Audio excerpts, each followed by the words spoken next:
Can we really go without using oil? I have said it before, and I know a lot of the conversation with oil centers on it being the necessary step in moisturizing. For a lot of people, it was the only step, but it's part two of the moisturizing process to help seal in the moisture. So if we skip the oil, will our hair stay moisturized?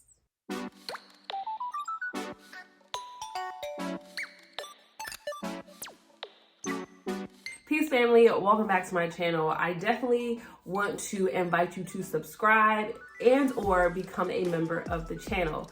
Today we're going to be talking about ditching oils because I saw a lot of you commenting that for 2024, this new year with your locks, you want to just see, hey, can I lay off the oil? Like, let's see what this is hitting for. And I respect it. I love to hear it. I know for me personally, when I started my journey with Sister Locks, my first set of locks, and they told me, can I use any oil on your hair? I was like, what are you talking about? How is my hair going to function? What is my scalp going to do? This is a problem. But guess what?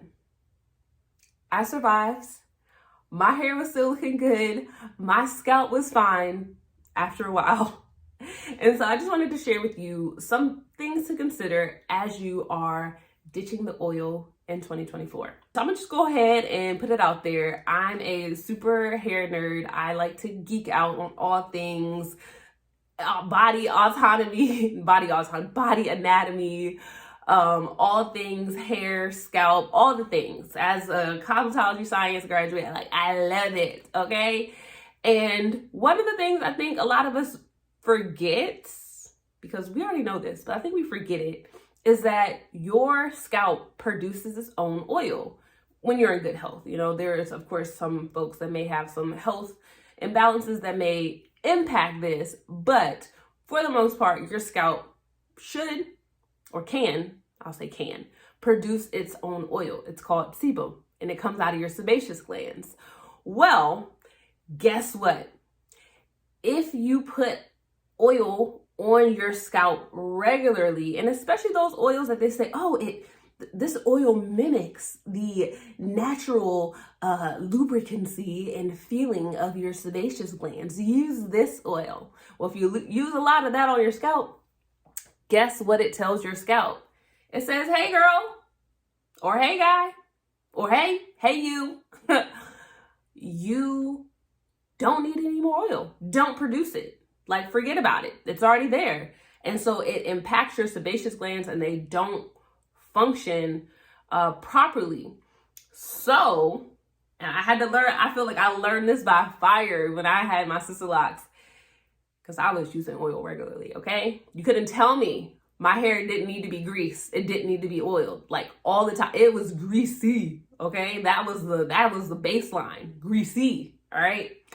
But when I stopped it, y'all, it was crazy. The flaking, the itching, the just dandruff, the dryness. It was slightly traumatic, but I was grateful that I had a loctician at the time walking me through the process, reminding me that if for so long you have been putting oil on your scalp, it's going to take a while, a couple weeks, for your sebaceous glands, your oil production to balance, and for your scalp to say, oh snap, like, we not doing this, we gotta, and it's like, all right troops, let's start cranking out this oil.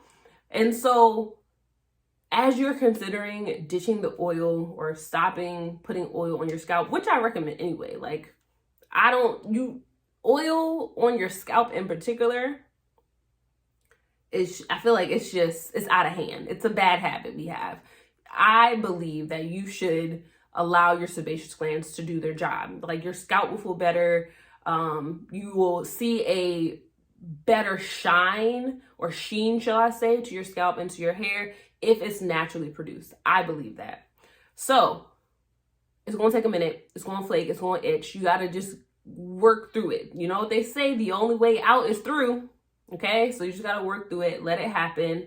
And I'll also say, when you're considering not putting oil on your hair. Like after you shampoo your hair, after you wash your hair, after you moisturize your hair, you're like, I'm not gonna put any oils to it. For some folks, because it's going to be texture dependent, it's going to be length dependent, and it's going to be porosity dependent. For some people, it's going to be fine. No issues whatsoever. But if your porosity is compromised, maybe you bleached your hair, if your locks are really, really, really, really long, and I'll say really, really long, like shoulder length, right? My hair's long.